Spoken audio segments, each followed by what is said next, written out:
Finally, I reached forward and switched on my light. In the small circle of brightness, cast down onto the floor, sat the uneaten lunch Sam had packed for me that morning. The special pepper turkey and Swiss on the right rye bread with carrots, because he worried, justifiably, that I was vitamin deficient. Sam had been packing my lunch every day for the 11 years we'd lived together in New York. 8 of them married. Even on those mornings, he never made it to work himself. I gave my uneaten lunch a half-hearted kick as I checked the clock on my computer.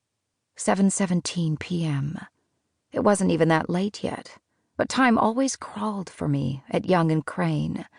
My shoulders sagged as I tried to focus on the still utterly lackluster response letter to the DOJ that I was revising for another senior associate, one with 0 criminal experience. The client was a cell phone battery manufacturer with several board members being investigated for insider trading.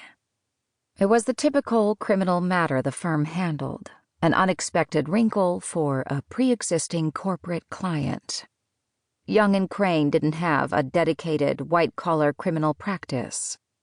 Instead, they had Paul Hastings, former chief of the Southern District of New York's Violent and Organized Crime Unit. And now they had me.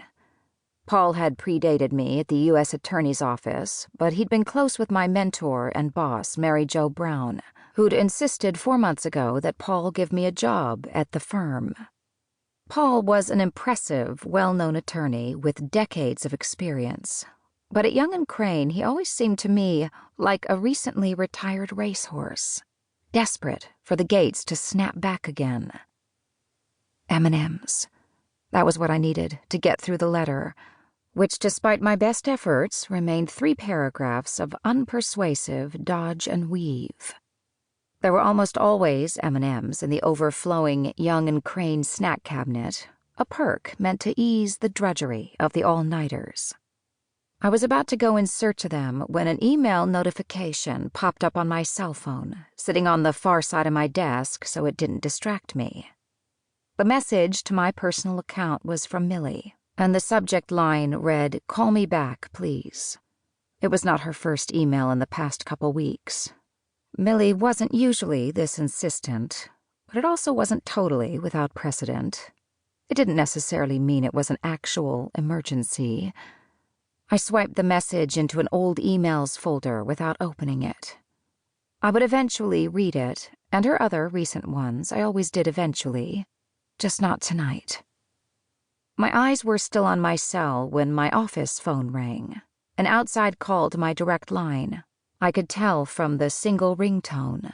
Sam, presumably. Not many people had my new direct number. "This is Lizzie," I answered. "You have a collect call from a New York State correctional facility from," a computer-generated male voice intoned, followed by an endless pause. I held my breath. "Zach Grayson?" an actual human voice said before the message reverted to the automation. "Press 1 if you agree to accept the charges." I exhaled, relieved. But Zach, I drew a total blank. Wait, Zach Grayson from Penn Law? I hadn't thought about Zach for at least a couple years. Not since I'd read that New York Times profile about Zag Inc., the wildly successful logistics startup in Palo Alto he was running. Zag was creating the equivalent of Prime membership for the endless small companies trying to compete with Amazon. Shipping didn't sound very glamorous, but it was apparently extremely profitable.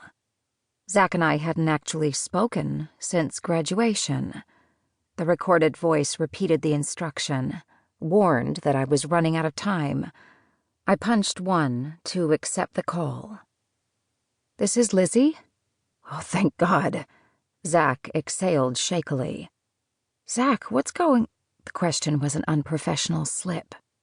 "Wait, don't answer that. These calls are all recorded, you know that, right?